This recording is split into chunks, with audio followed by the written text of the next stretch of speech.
And again, I'm only going to use 3 pencils. Okay, I'm going to use my H pencil, I'm going to use my B pencil, I'm going to use my HB pencil.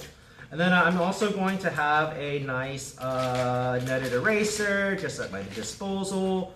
And then it's also nice to have a nicer eraser too.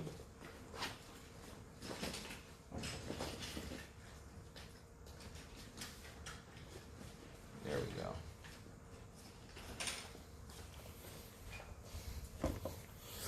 Okay, so let's get started. So did everyone get the vase reference that I sent over? Yeah, and then the nice thing about the vase reference too is that not only is it just like a nice image to kind of work, just like a simple. It's not only just like nice as a reference image, but it also has like construction demo. It has a construction demo in it or a construction example. So if you're kind of confused on how you should be like kind of sketching, that might be a really good picture to look at. Because they do break down the shapes pretty well, and they do try to, they do show you how to start off with sketchy lines, and they show you how to tighten your lines after. Okay, so here's how I'm going to start, and then if my paper does move, could someone just let me know? What I'm going to do this time is I didn't keep in mind on. I like set everything to be recorded, but I set like nothing to be like casted. Oh man, I should have just brought the. I wish I like remember. That would have been great. All right. So I can go under here.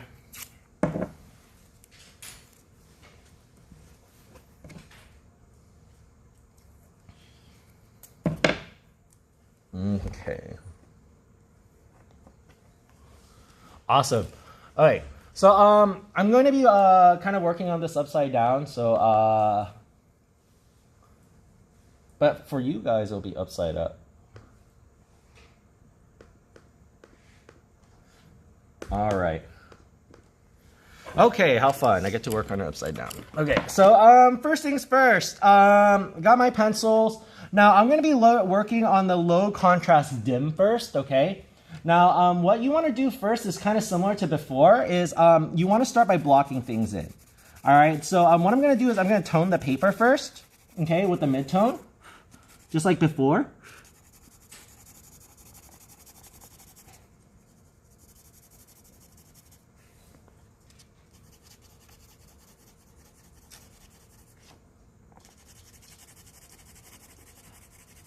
And basically I want a nice tone in. By the way, so if you ever want to test your drawing ability, try drawing upside down and then flipping it over after to see how accurate you are. It's actually can be quite hard to do.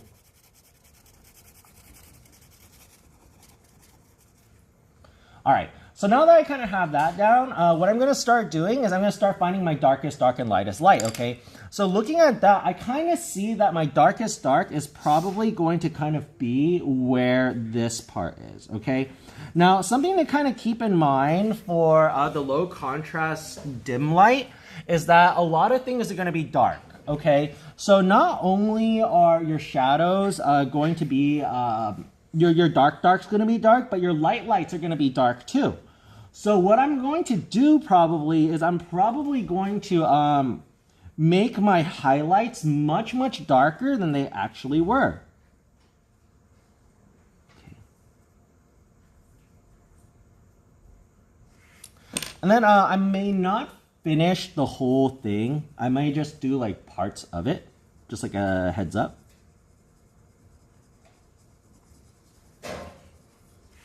And I'm going to start kind of pushing in some of my main form shadows, all right? So don't forget, form shadows are shadows on top of forms, whereas cast shadows are shadows casted from the form. So what I'm doing right now is I'm just kind of building up my shadows. And if you look at the second picture, that's kind of what they do too, is they just kind of lightly build up their shadows. Now in the third picture, sorry. So in the third picture, so if you look at going from left to right, up to down, where it goes from the most rough sketch to the most like detailed sketch, right before it hits like the detail, or actually the second sketch too, even the first sketch, they start to hit some of their main shadows.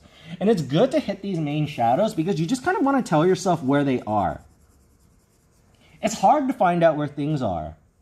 At least for me, I think it's kind of hard to find out where things are a lot of times. So I need to make sure that I make indications on where things are so that I don't get confused later. Now, I'm probably not going to use my eraser to lighten up too many things in here because it's a dim light. So when we're thinking about dim light, we want to think about, what is it? That the lights are closed, that we can just barely see someone, all the shadows are dark, everything looks dark, and there's only a little bit of light to be seen. Now, you're not going to make yours pitch black, but you're going to make yours pretty dark still. So that means that a lot of your shadows and highlights and stuff should be kind of maybe like, if a 0 is like a white and like a 10 is like a black, then maybe you want your whites to be more, or your zeros to be more of like a 2 or a 3. Yeah, so your contrast is going to be pushed down a lot. There's not going to be as much contrast. A lot of the things that are going to be pretty light are going to be darker. A lot of things are going to blend together.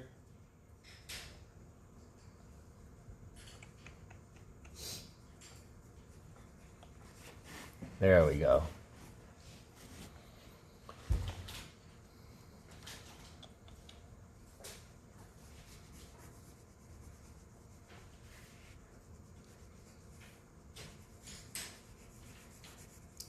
So the shadow in the back, I'm going to start drawing in also.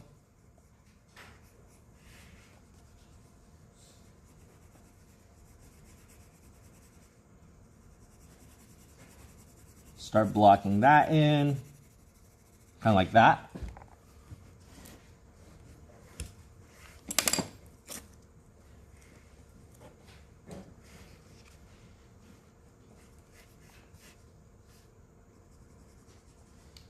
So you know what I'm actually going to do is I'm actually going to do the vase first. All right. Now, I would say it's probably a good idea to hit all your shadows first. So what I'm doing right now, where I'm just kind of like shading in only where my darker shadows at, that's a really good thing to do.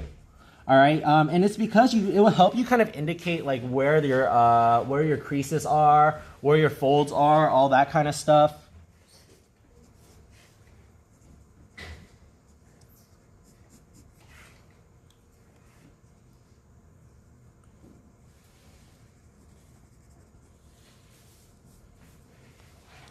But the reason why I kind of want to work on my vase is I want to show y'all how dim light looks. Now, right now, the vase image that you have is at normal high contrast light. Okay, so like all the values are very, very clear. There's no like, all your lights are really light, all your darks are really dark. But what I want you to do for your low contrast dim is your lights need to be pretty dark too, okay? Now, you can still use an H pencil, but what you want to do is you probably want to have a lot less white in here. Actually, in fact, you should have 0 white in here. It should just be mostly grays. So if we have kind of like a value scale up here,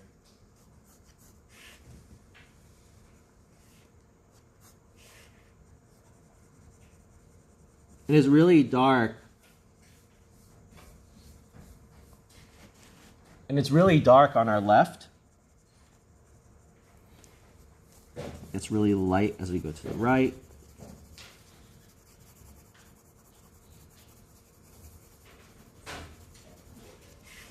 Right?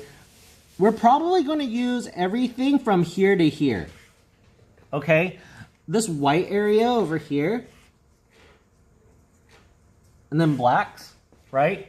We're only going to use probably this section right here. Like everything inside of here. We're not going to touch anything that gets too white this time.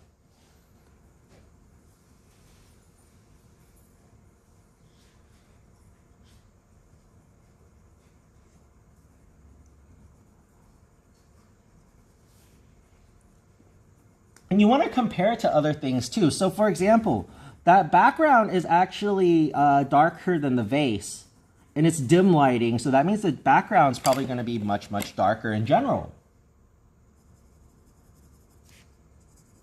Get some of that background in. Remember, it's good to get a little bit of background in first too. So like, that's why I kind of jump back to the background. It just kind of helps shape up my, my vase. Because if I just started shading the vase, I could accidentally create, well, I want to try to create as little, lines or contours as possible. Like the lines I want to make are lines that are created from, what is it? From a division of value. So when it gets really dark, that's when it's going to turn like, you know, that's when it's going to create a line. When it gets really light all of a sudden. When there's form changing, things like that.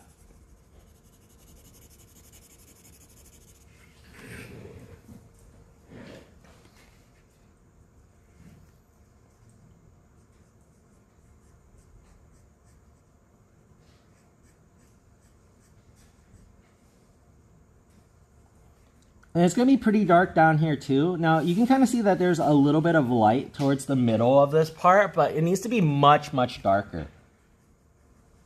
In fact, I need to darken everything still. And what's kind of good to do is, if you need to darken everything, take your H pencil and then just go over it like this. You all see that, right? Since your H pen, and go over it lightly, don't press too hard. And what it does is it'll flatten out all of your lights. So anything that's a pure white will all of a sudden become gray, but anything that's still dark will still remain dark. You may make some of the other stuff darker, but that might be okay because it will uniformly make it darker because you're doing everything, right? So going over the dark stuff is going to make it darker. Going over the light stuff is going to make it darker. If you go over black, it might not change too much.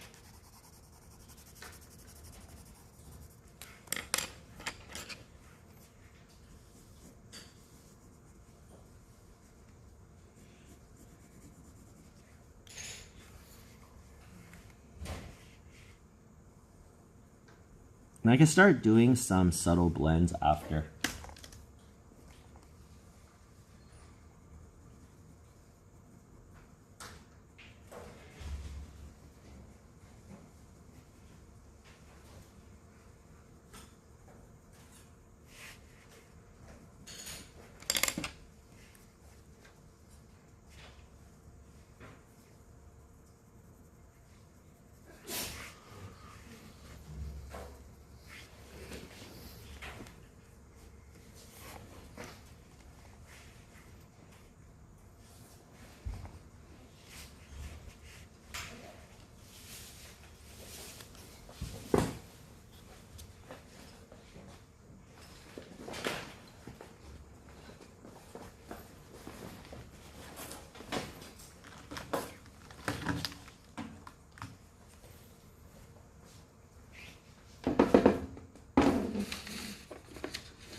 Oh.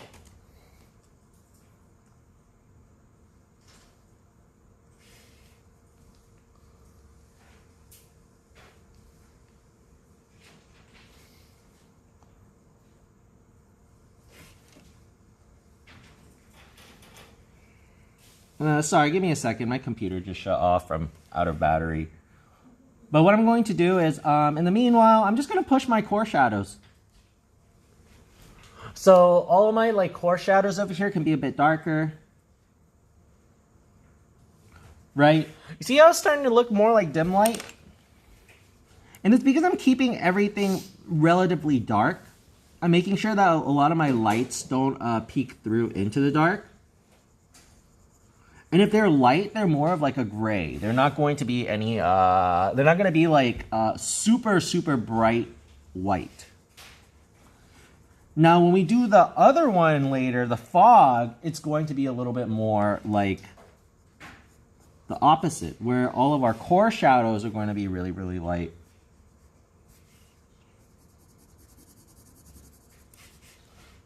And then a lot of our lights are just going to kind of remain the same.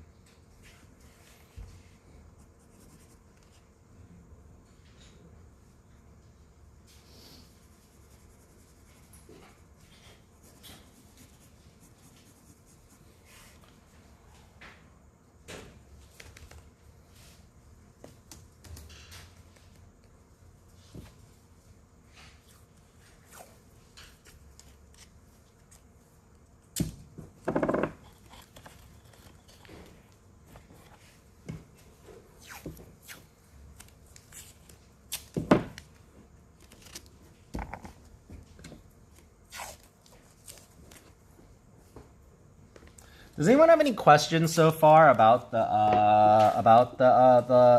low contrast dim?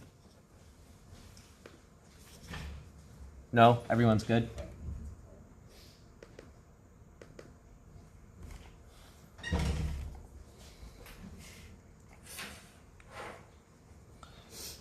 Now for your shadows, for your cast shadows, I do recommend that you sketch your cast shadows. It just makes your life easier. Don't ever try to just go in with it unless you're like painting. If you're painting, that's like pretty simple to do. But still though, even with a lot of painters, whenever I teach painting, I always tell people like, oh, if you can't do it that way, then draw it in.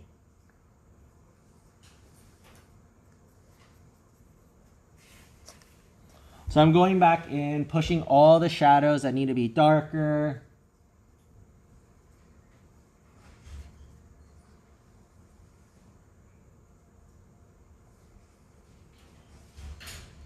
Ooh, this part's kind of crazy.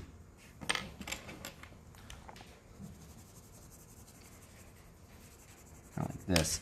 So if you're having a hard time trying to find out a form, like for example, for me, right now, this little area right here that has kind of like a fold is kind of like hard for me to pencil in.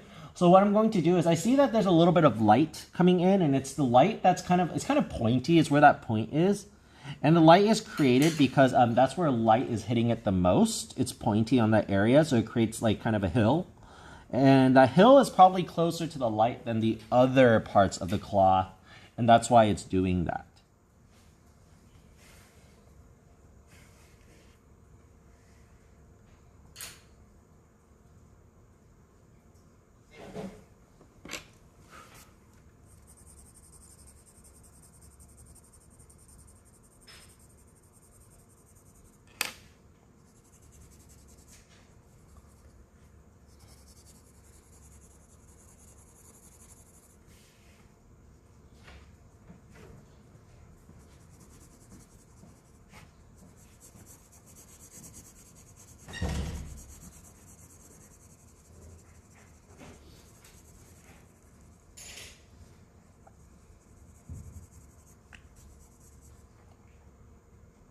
Now this is a kind of a nice, this demo over here, this project, it's going to help you all kind of see how to organize value to create different kinds of moods, and also how to use your pencil to make different kinds of marks. And these different marks are basically different ways to render. And when I mean render, I mean like, sketch is something rough, render is going to be something a little bit more finished. What's really gonna help you all in the future is knowing how to push things to be low contrast. Maybe you want something with a dim effect. Maybe you want something with a fog effect. Maybe you need something more graphic, right?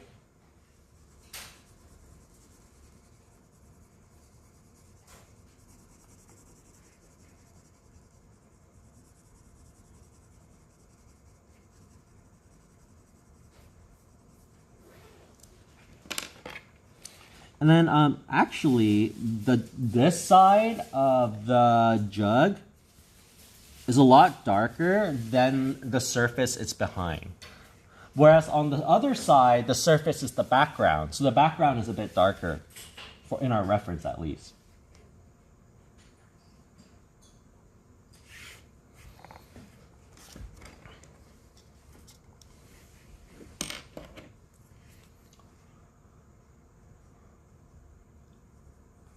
I'm gonna be honest, this is actually pretty hard.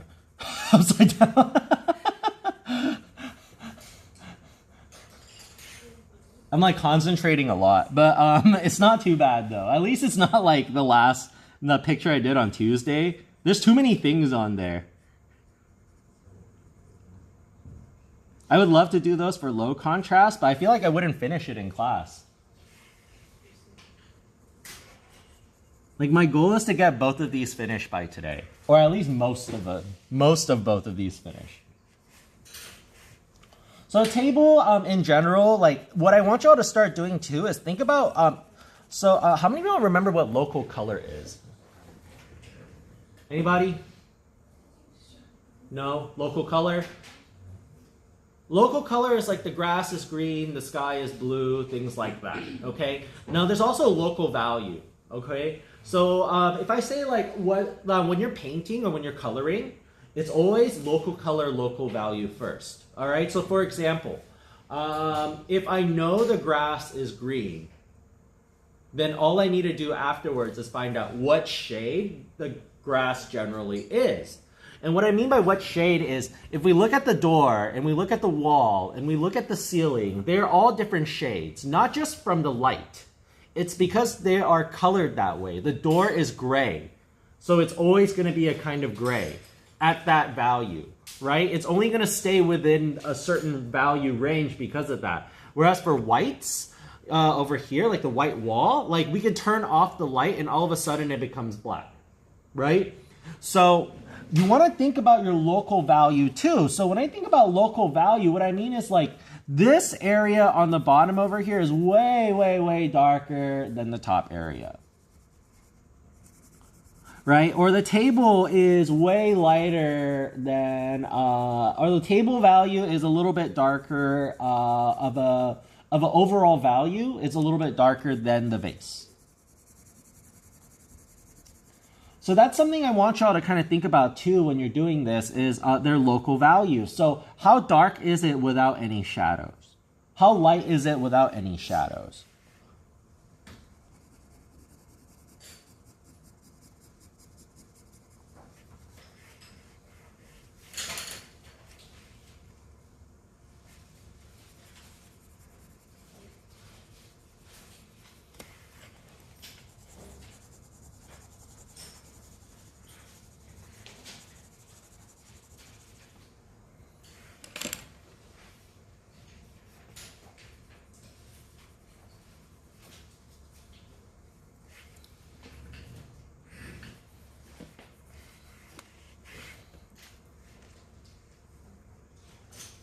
Actually, I feel like this is actually kind of close to being done. I mean, like, there's like little small details here and there that can be fixed, but for the most part, it's pretty dim already. I'm gonna dim it a little bit more though, just to really, really, really make it read as dim.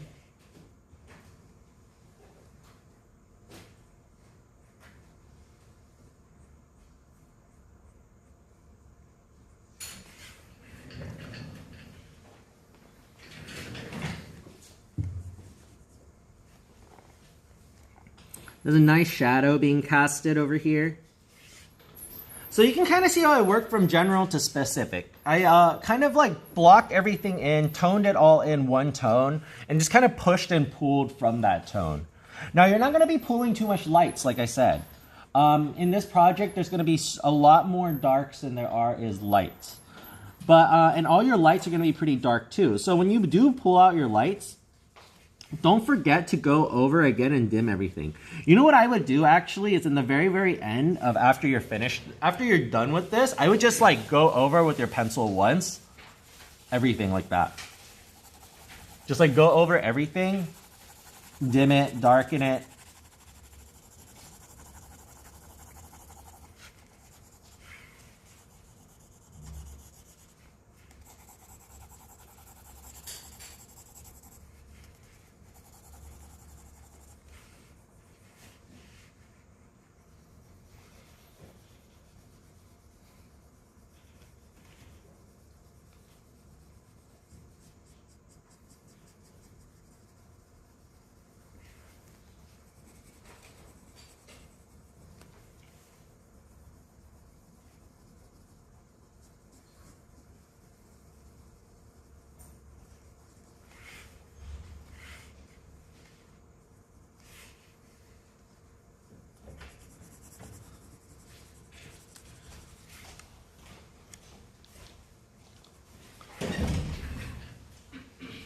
Now my digital art people out there, or the people who know how to use Photoshop or a photo editing program, if you do have trouble, if you do have trouble kind of doing the dim light thing or the fog light thing, you could easily replicate it in Photoshop first and then sketch it from that reference. That's fine too. Yeah, I have a couple of students who did that, and that's totally okay to do. Yeah, it's studying. Okay, we're here to study. We're here to see how to do it. We're here to learn how to do it. And then for your low contrast one, don't be surprised if everything looks a little bit flatter. It is supposed to look a little bit flatter. But I still want you to hit all the same light shadows and dark shadows as if they were there. So for example, you're not changing the lighting in terms of like the shapes of the shadows, of the positioning. You're changing the lighting in terms of values only.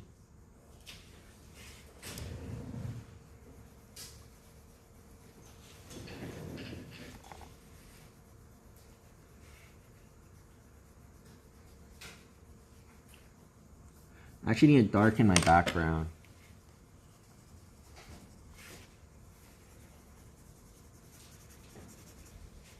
So it makes everything look a lot more dim.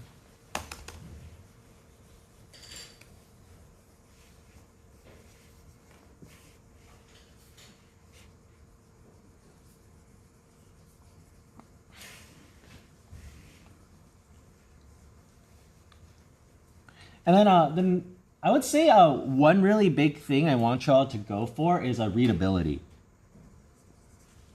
So at the end of all this, we should be able to read your image pretty clearly. Let me darken my lights over here, kind of like that. So right now I have a big issue actually, and it's that this area over here is like super unclear. Like I can't even tell what it looks like. So I need to like start tightening it up so that it looks a little bit more clear.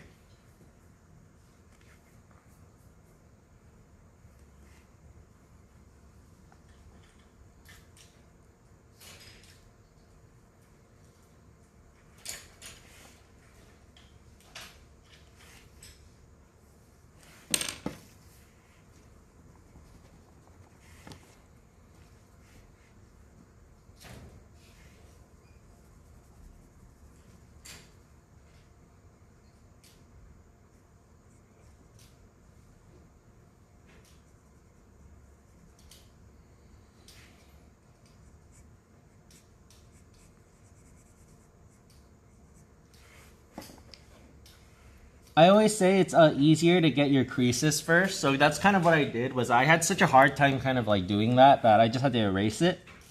And I redrew the darkest crease. All right, which is going to be like this fold. And this fold like separates the cloth into two sections. It separates it into like the section on the table and the section that kind of curves like this. I'm just going to retone that part. Kind of like that. Okay, and then here's what I'm going to do now. I'm going to start working the details in there now. So now I'm going to draw that casted shadow shape. And then there's actually more casted shadows over here that I need to like start pushing into.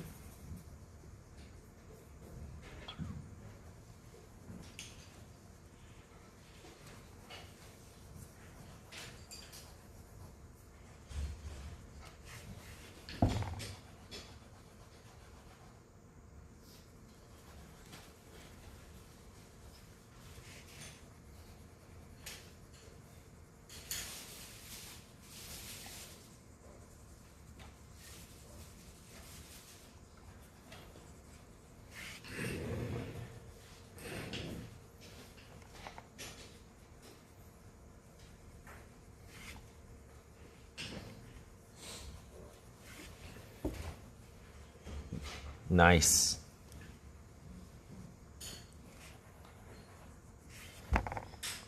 So you can kind of see this part is starting to clear up just a little bit more just from that. Now, similarly to how you would go back with the eraser to pull your lights out in the end, what you can start doing is you can start pushing your darks at the end with your darkest pencil.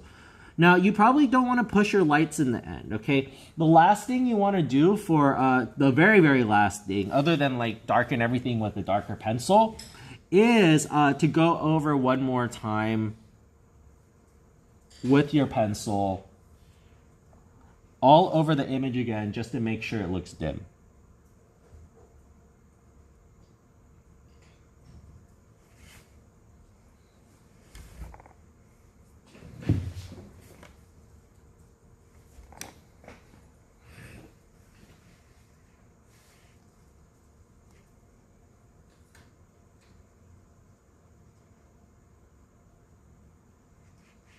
In about 10 minutes, we'll take a break. Just like a heads up. Well, in case you missed out on a Tuesday, we're gonna do 2 breaks now. Just because what I kind of realized was sometimes a lot of y'all are so respectful. Y'all wait for me to finish and then you guys go do your break, you know. And I really appreciate that. So what I want to do is I want to make sure that y'all can take your break and not have to worry about me saying anything while y'all are taking your break. So we'll take 2 breaks from now on so that you can go do your break thing, and I say that way. Yeah.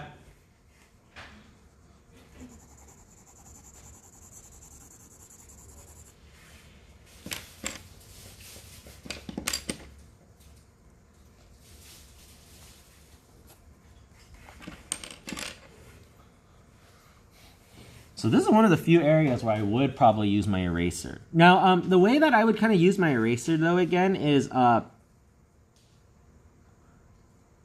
actually, never mind. That's not really a good analogy. But the reason why is because what I would do is if you're having a hard time kind of controlling your pencil to make certain areas lighter, what I would do is do it as normal first. Okay, try your best to do it as normal first, and then go over with your pencil like this, and then cover up some of the lights. Does that make sense? So what I'm going to do is I see that the corners of the table are lighter, and then like the actual top surface of the table is darker than like kind of these corners over here, and it's because these corners are closer to the light. So because they're closer to the light, there's going to be a little bit more light over there. It's also because they start to shift in planes. Okay, so one surface is looking up, the other surface is looking to this way, the other surface is looking to that way, right? So what I want to do is I just want to make sure that I kind of get what I need from this table first, which is it's just the form.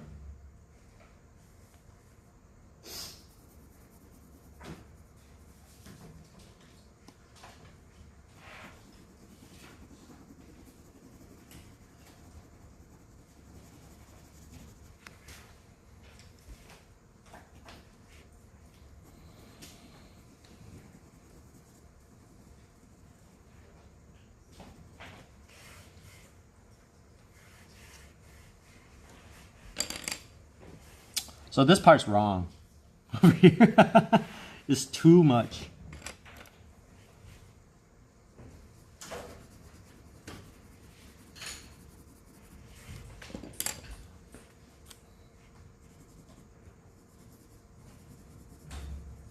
Okay. There we go. And then what you can also do afterwards is go back in with a darker pencil to like really, really push in those darks, like I said. And then, like I was saying earlier, here's what we do after. So let's just say I'm done with this table. The table's not completely finished. I can still render out like just a bit more of it. But I have my light part over here, right, which is like this corner, and then I have my surface that is dark, right? So I need to darken everything. So here's what I'm going to do. I'm just going to go over with my light pencil, my H pencil, turn all my whites into grays first. Kind of like that. So now that I have like no whites there, here's what I'm going to do. I'm going to grab my HB pencil, so a mid pencil, and I'm going to darken my surface so that these light grays start turning into a bit darker gray. So it's a lot of control.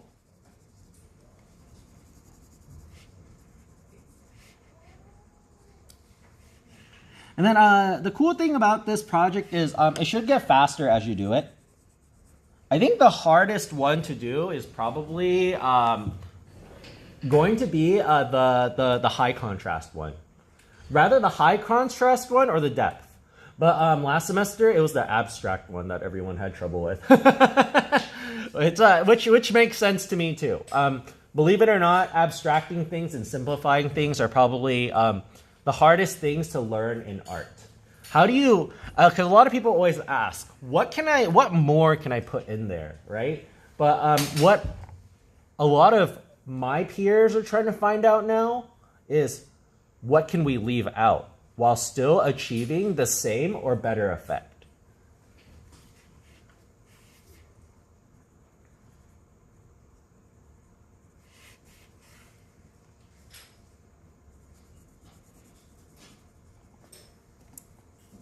Now for the dim light, your B pencils are going to be like your friends. So are the H pencils in the beginning. But then at the end, like you do want to try to darken a lot of your stuff with the B pencils. Now, don't just only use B pencils. Okay, for the low contrast one, you can only use only using an H pencil is actually a good idea for the low contrast fog one. But then for this one over here, the dim one, I do recommend you to use a full range of your pencils. Okay, it'll make your life a lot easier because you got to push things pretty dark. But you also have to keep things pretty light in some areas, not super light, but it's a lot about it. A lot about it is about the texture that comes out too.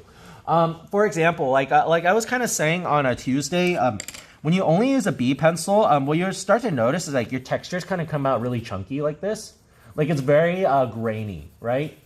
But then like with the H pencil or one that's not as much, it comes out a little bit smoother. Y'all can kind of see on the corner over there, right? So it's a lot. It looks a lot. It looks very. Well, it depends on how you use it, I would say. How about that? If you need something with more texture, then yeah, maybe the 5B would be better. But the thing that sucks about the B pencil is when you press lighter, it still makes kind of that texture. You see, and that's why I don't really like using a B pencil the whole time. Is because I don't need this texture the whole time. It's a beautiful texture. It's a beautiful shade. It's a beautiful, there's a lot of beautiful things about this B pencil, but it doesn't do what my design calls it for.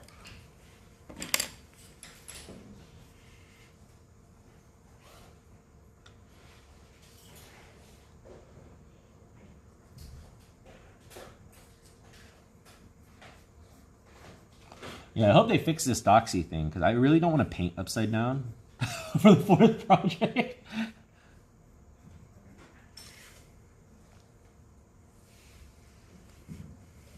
Like what I was kind of doing at first when I first started this was I was thinking of it as an upside down picture, but what made it a lot easier was thinking that this was an upside up picture that's meant to be upside down picture that's meant to be seen upside up, like that. Does that make sense?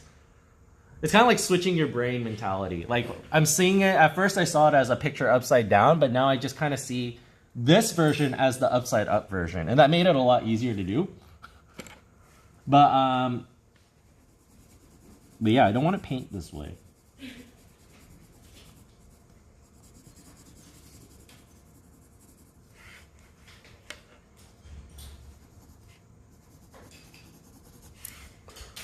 And then pretty much from here on out, you're just pushing and pulling detail. So like there's certain little subtleties, certain little lights, things like that. You really, really want to make sure it's dim. And go over one more pass. Just dim everything up. Don't dim with your B pencil. Like I said, the texture is going to ruin it. I would say H, if you're going to use a B pencil, just a normal B is the highest I would go. Any higher than a normal B, good luck. That's all I can really say. It's not easy.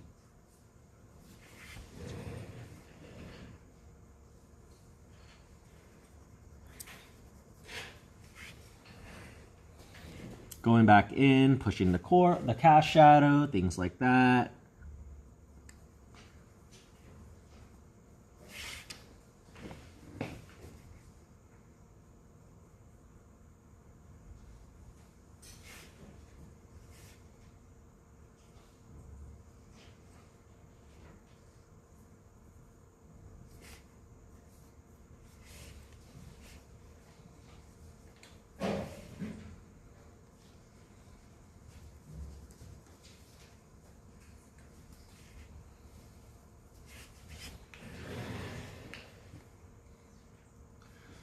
Okay, so does anyone have any questions about the low contrast demo? No? Okay, so I'm probably gonna stop here for the low contrast dim demo. I'm gonna do the low contrast fog demo when we come back from the break. If you have any questions, feel free to let me know, okay? But let's take a 10-minute break right now. So So if you needed to, like, you know, go do your thing, or, you know, just take a breather or something like that, you could go right now. So if you wanted to come back by the time I started lecturing again, I'll start lecturing around 10:10. Yeah?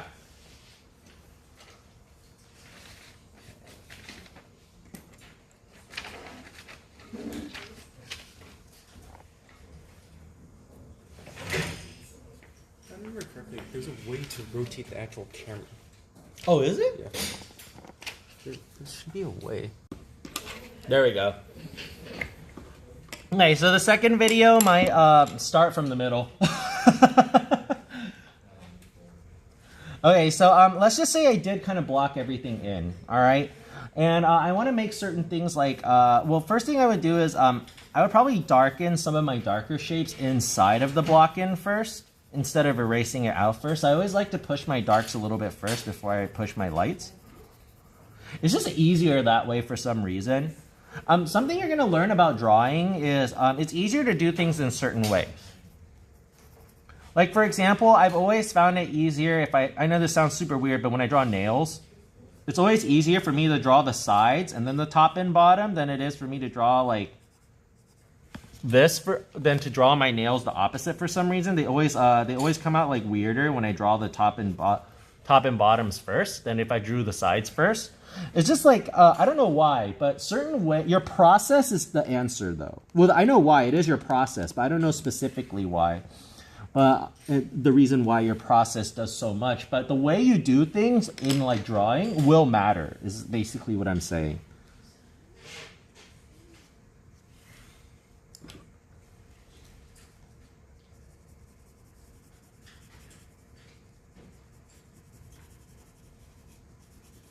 There we go. And then I'm going to start getting my shadow shape in over here, my cast shadow.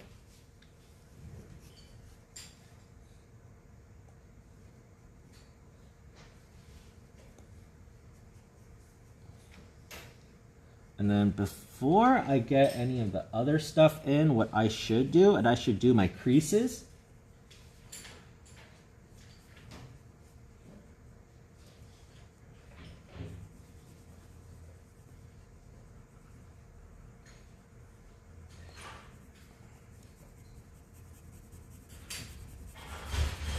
Start blocking in my shadow, kind of like that. Now, you can always go darker later, so don't be especially since with the fog one, all the pencils are so light. Don't worry if you mess up. You can always go lighter later. And get my eraser. And like I said before, the nice thing about a netted eraser is you can kind of like push it into any shape you want.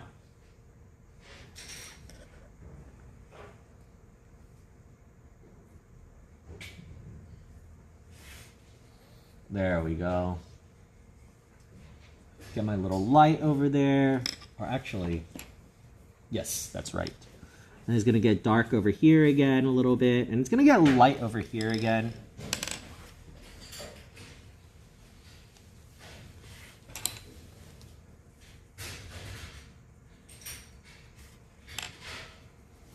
Now what I would do is, it's kind of hard to control the subtleties of light because everything is so bright already, right? So what I do is I really accentuate my lights first, kind of like this. So like you see, this is a lot brighter than it has to be. This is a lot brighter than it has to be.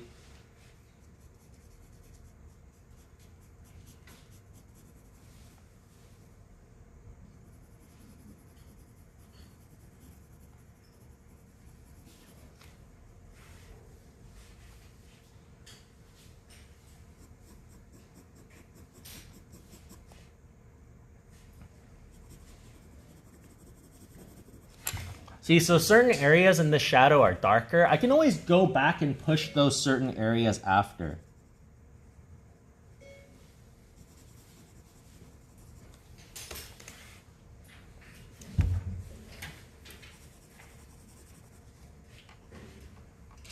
And the same goes for this over here. I have not switched pencils yet, actually. I've only been using my 3H. And I would kind of like lighten up some of these shadows if they get too dark. just keep in mind, like they have to, you want to compare them still to the darkest dark and lightest light, I would say.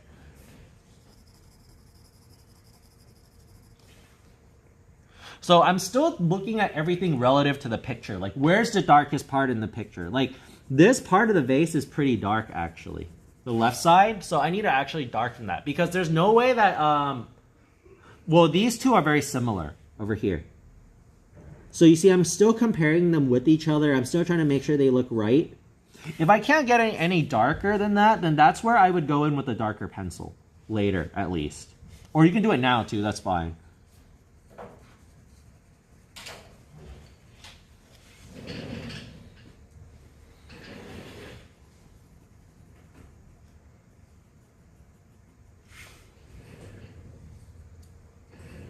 Any questions about this so far?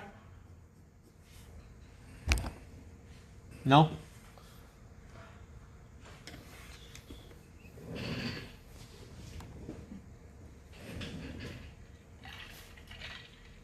I like freaked out last night while I was sleeping because I heard like laughing like in the middle of it was like at like 2:30 a.m. It was like really subtle laughing. And then, like, I thought it was, like, my Alexa at first, because, you know, I heard they, like, laugh or whatever. They had that malfunction a while ago. But, yeah, I was, like, just so freaked out. And, like, and then I found out, like, there were just people. I like, my apartment's, like, right next to, like, the pool. So I found out there were, like, just people hanging out in the pool, like, all night.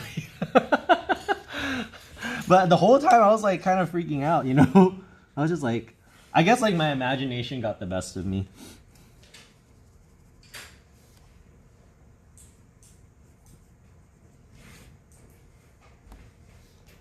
I also really like to watch, like, scary stuff while I'm drawing. So that probably, like, didn't help.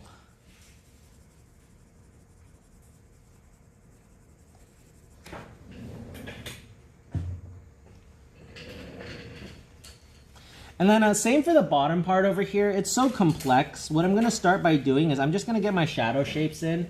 So remember, local value, okay? What is the local value of the shadow shapes, right? So what I'm going to do is I'm going to start dividing all the light parts from the dark parts. So all the creases, like they have, is rather light, which is like kind of where it's bumpy. And then it's rather dark, which is kind of like where it starts to like crease in.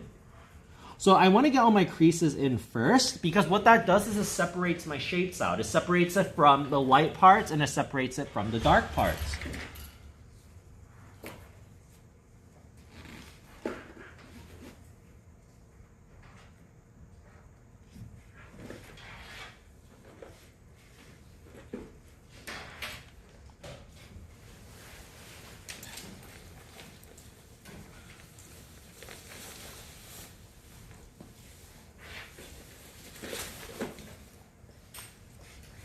So I'm going to do it for this section too. Peace out, Bailey. So same for here, you see, dark versus light, right? It makes your life easier once you start picking out your dark shapes from your light shapes. So you see it's light here, then dark, then light, then dark, right? I don't do any of the blends or details yet, purposely at least. All I'm doing is just making sure that my image is readable first, okay? Readability is incredibly important. I will have to say more than anything else. You can have the most simple drawing in the world or anything like that, but if it's not readable, then it doesn't matter. Does that make sense? If it's not readable, it better be abstract. That's the only thing I gotta say. You know, it better be on purposely an abstract piece. And the nice thing about working so small is something that a lot of, actually not just like students, but just artists in general, people who draw, people who paint, people who know about this technique.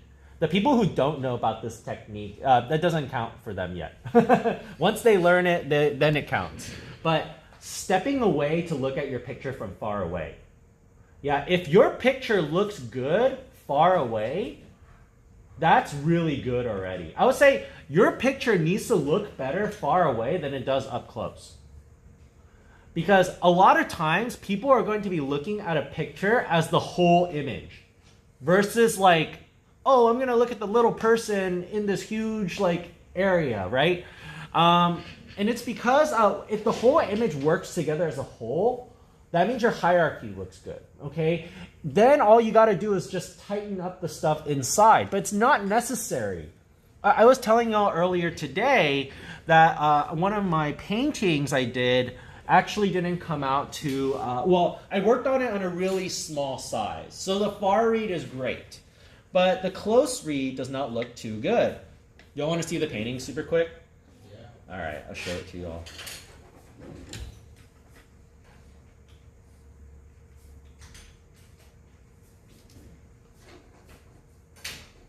Then, and then I'll go over how to do weighted grades in a bit too, actually. So this is the painting, actually. That came out really nice. But I worked on it in such a small scale. So if you actually like look at it up close, it's blurry. That makes me so mad, actually. Okay, but man, I should not have done that. That was so foolish of me. But basically, if you look really up close at the same time, though, a lot of this is super messy. It's just brushy brushwork. From far away, the read looks good, okay? And that's kind of what I want y'all to do, too, is when you look at your image, I want you to look at it from far away. When I did this painting, one of the reasons why I didn't know it was so small is even with a big painting on a computer, I make my picture like this tiny. I paint it this tiny so that I can see every part of my picture. If I know a corner is too dark, or if I know like the middle is too light. You know, what happens is if I zoom up, like super close up, come on.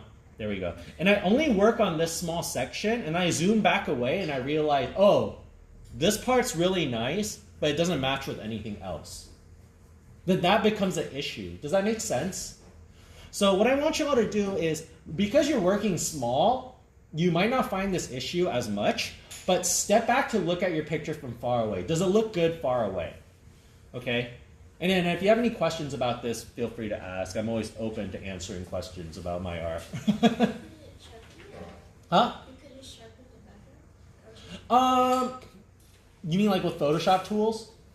Yeah. You mean like just repaint it, or do you mean like with the sharpen tool? Because I use Procreate. Uh-huh. And if you do it by layers, uh-huh. you could sharpen each layer.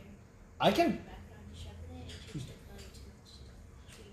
I can give it a shot. It's not really that it's not sharp. It's more of that because I work. So the file size I usually work on is 10 by 20 at 300 DPI, and but this is done on 5 inches by 2 inches. So it's super small, and I think even if I'll try sharpening it still. That's a good idea. Like I might have to give that a shot actually. But the thing is, because it's painted on such a small format, when you expand it after, so I expanded it to a 20 by 10 after, and the reason is because I might want to print this out for a show. And but if I print it out for a show, it's going to come out really blurry because it's worked on such a small scale. So you have to rework it on a big scale. Otherwise, like you can only see it from far away. Because what I want people to do is I want them to see it from far away, and then I want them to walk up afterwards to look at. Does that make sense? But I will try to sharpen it still, actually. That's a good idea. I actually do not use that tool too much. But from what I remember on sharpen is it'll usually sharpen your edges, but it might not fix your pixel quality, if that makes sense. Does anyone have any questions or anything? No? Okay. I'll go back to doing the demo. And I'll go over how to do calculated grades towards the end of class. Yeah. So that way y'all can calculate your grades.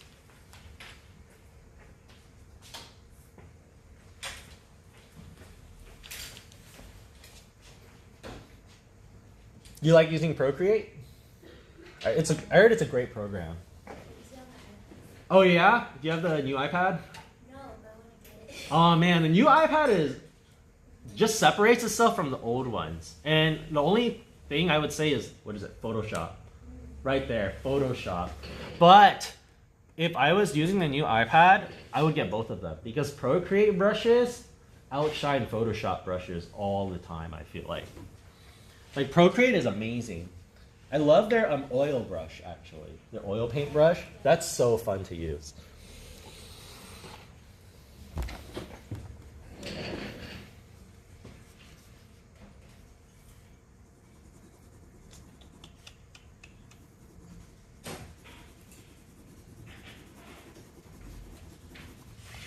So I'm going to start building up some of my other shadows in there.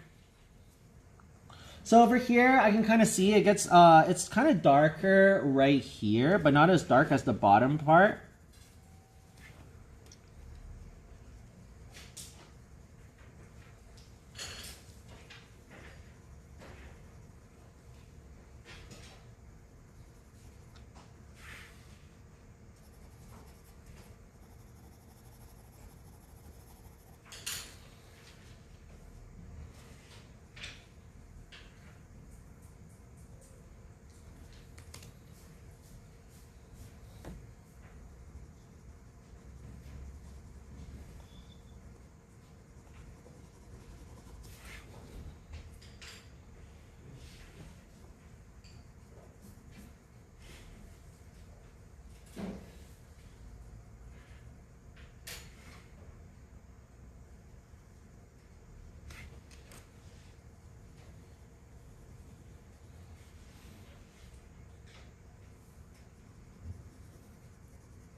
Again, I have not changed my pencil since the beginning.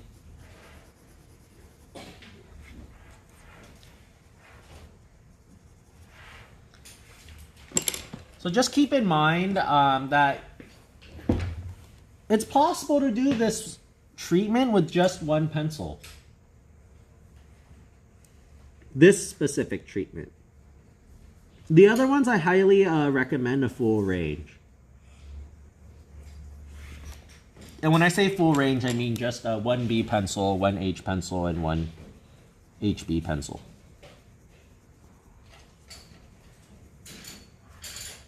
I do recommend though, if you press hard with these H pencils, you're basically damaging your paper. So whatever you press hard on, you're committing to it.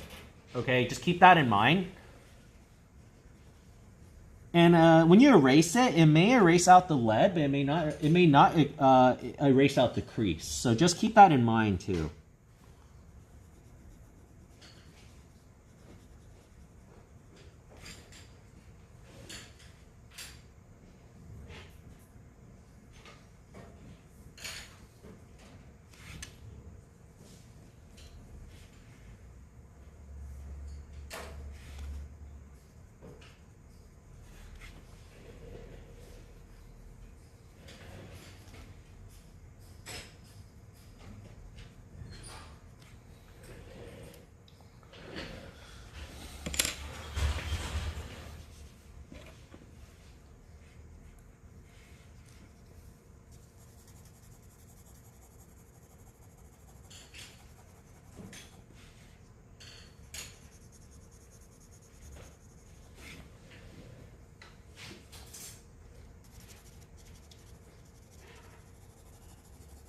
Did y'all hear about Fox? Yeah? Like Disney now owns Fox. Yeah, it's pretty crazy. Yeah, my friend sent me this picture of Mickey Mouse with the Infinity Glove. And he's like putting on a Fox joke onto his like glove, and he's like, you know, feels the power like surging in him after. But yeah, it's pretty crazy. Huh? You could put X-Men now with the Avengers. Oh, that's true, huh? Oh, man. That would be super cool to see. People were making jokes of putting Deadpool in the next Avengers movie. Oh my gosh. That would be, I don't know if that would be like the greatest thing or if it would be like something that, I feel like that would just be a Deadpool movie. Yeah, it would just be like Deadpool 3. Deadpool and the Adventures. And the Avengers. That's super cool. Well, I like that idea. That'd be kind of cool. But it's pretty crazy, like that Disney empire. ABC and Fox. Huh? They own ABC and Fox now. Oh, they were on ABC also? They've owned ABC for a long time. Oh, really? What? That is insane. Holy moly. Yeah, me and my friends always joke around, like, in the end, it's only going to be Disney and McDonald's that owns everything. Demolition Man, and it's gonna be Taco Bell. Huh? Unless you watch Demolition Man, it's gonna be Taco Bell. Oh. Oh, man, I guess we got to root for the underdog. The franchise. The best franchise wars. Oh, man, that's crazy. Oh, my goodness. Yeah, I could not believe that.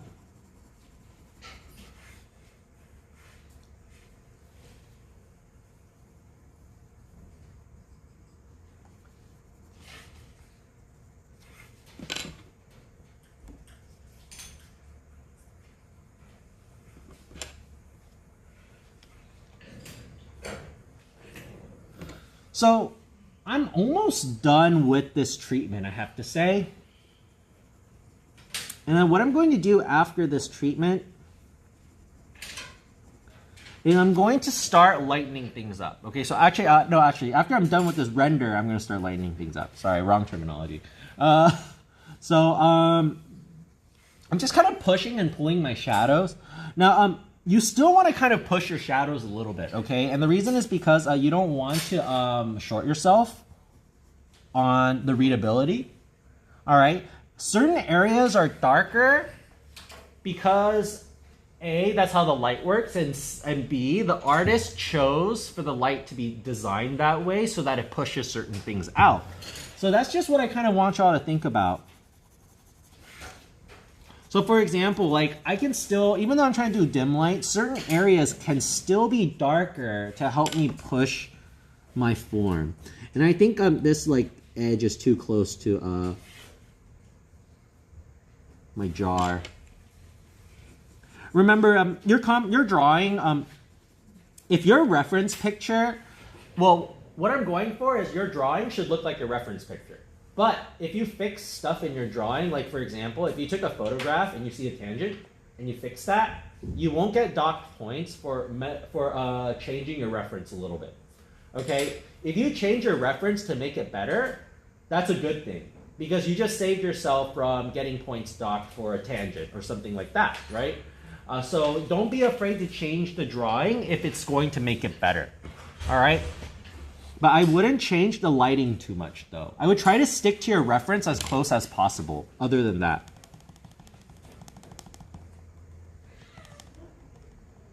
Actually, something I got to run into later today is when I teach the when I teach my young students, they like to change their reference a lot, which is fine for I would say it's okay, more okay. Well, for them, they're learning how to observational draw. So they're learning how to draw from realism. But, you know, if you change your reference too much, what will happen is you have to start guessing stuff. Because you're using reference to guess if it's right.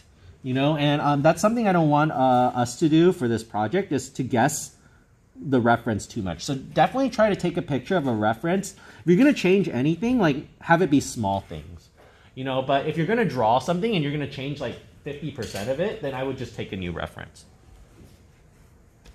It'll save your life to like really have like a easy reference to, or save time.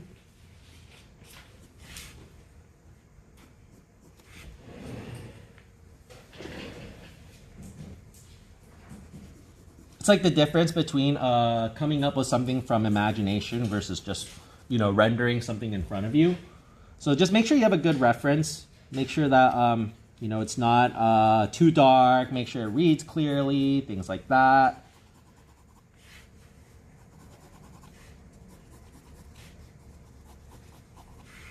And then I can't remember, but like I don't know if you all voted or anything like that. But if you wanted to vote for the student thing, that might be the last day is today.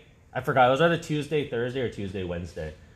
But I think yesterday. yesterday. Oh, never mind then.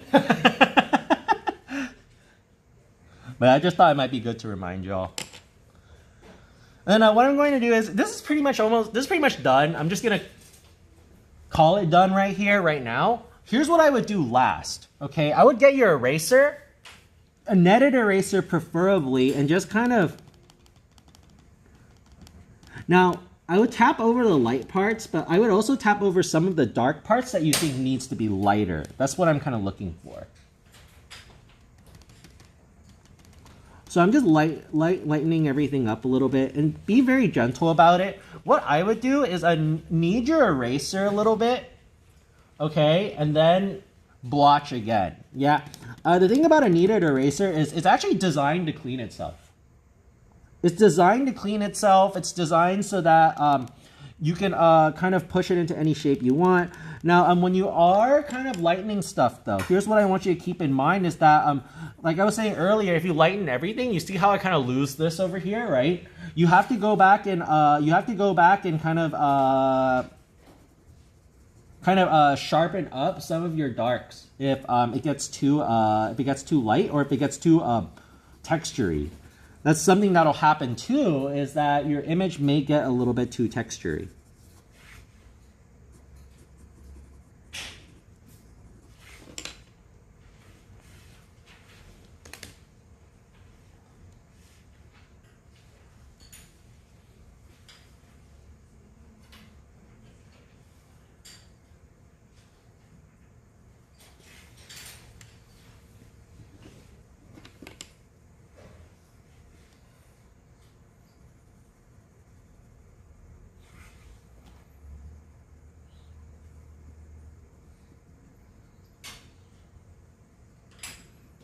And just food for thought, but don't forget to take breaks when you draw. I've actually been scheduling breaks now when I draw. I don't know if I told you all, but last Friday, I had my first early symptoms of a tunnel syndrome. Well, I like diagnosed it myself, so it's not like a doctor said anything. But like my two of my fingers over here, like my pinky and my ring finger, just started feeling numb, and I started feeling a tingling. And then after the tingling went away, like under the tingling, like it was still kind of numb and tingly, but I could tell that it was in pain under like all that feeling. So it kind of had like a light tingly pain. And then I found out it's from bending your elbow for too long, and you have to like stretch out your elbow every once in a while, keep it straight, so that these two fingers specifically, like the nerves won't like pinch it or anything like that. So, you know, if just keep in mind that, you know, your health and safety, your body, that's number one priority, okay? Try to make sure that, you know, you don't overwork yourself. Take breaks if you're tired. And taking breaks actually helps a lot in the thought process too, from what I've like realized. Like, what I try to do is whenever I take breaks, I realize the things that I do taking breaks sometimes gives me ideas. Like sometimes I'll just like watch TV, and then something cool on TV will give me an idea. Sometimes I'll like, I don't know, like just play games, and then like fighting a boss will give me an idea. Sometimes I like to go on like a coffee run, or like just go like jog or something like that. And I realize like that kind of gives me an idea. While I'm jogging or getting a coffee run, I'll just think of something. Sometimes during the jog though, I don't think of anything because I'm just so tired.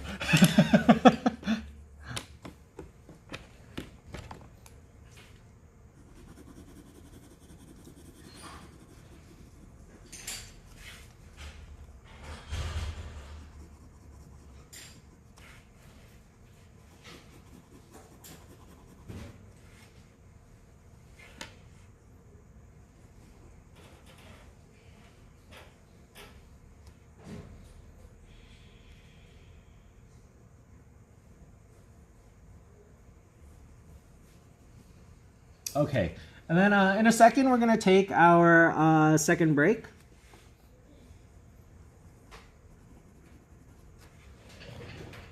But that's mostly it for the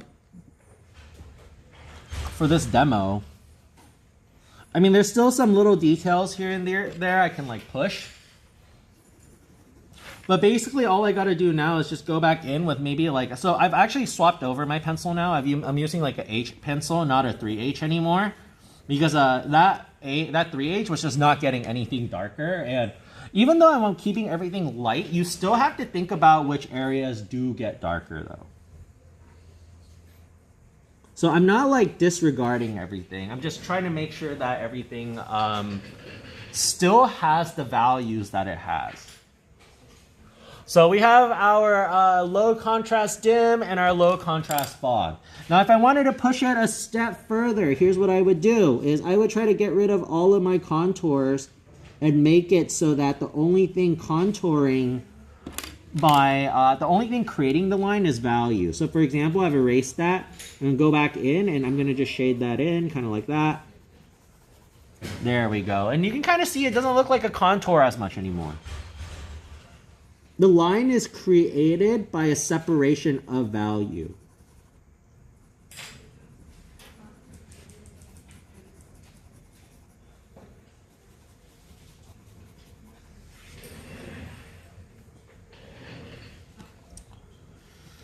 Okay, so here's what we'll do.